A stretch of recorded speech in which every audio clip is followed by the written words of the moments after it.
Konark temple ঘুরে আসার পর আমাদের নেক্সট ডেস্টিনেশন ছিল ধবলগিরি।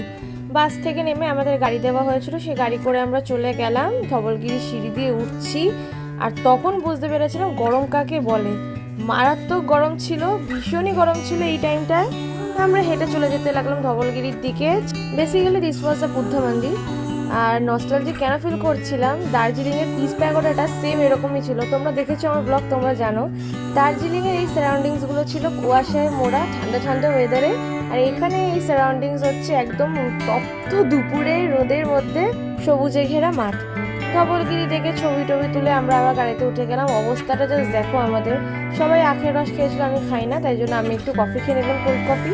এই যে আমাদের গাড়িগুলোকে এবার আমরা টাটা জানিয়ে হেঁটে হেঁটে যাচ্ছি বাসের উদ্দেশ্যে। বাসে উঠে যাব। এরপর আমাদের নেক্সট ডেস্টিনেশন হচ্ছে লিঙ্গেশ্বর টেম্পল। আর আমার অবস্থাটা জাস্ট দেখো, সবারই, শুধু আমার একার না, কালো হয়ে গেছি যাকে বলে।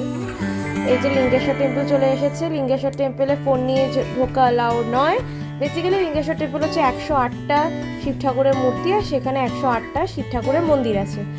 তো দেখে নেবার পর আমরা চলে এলাম। আর এই যে টেম্পলটা দেখছো, এটা আমার সারা পুরীর কম্পেনিয়ন। গায়ে এসির হাওয়া একটুও লাগছে না।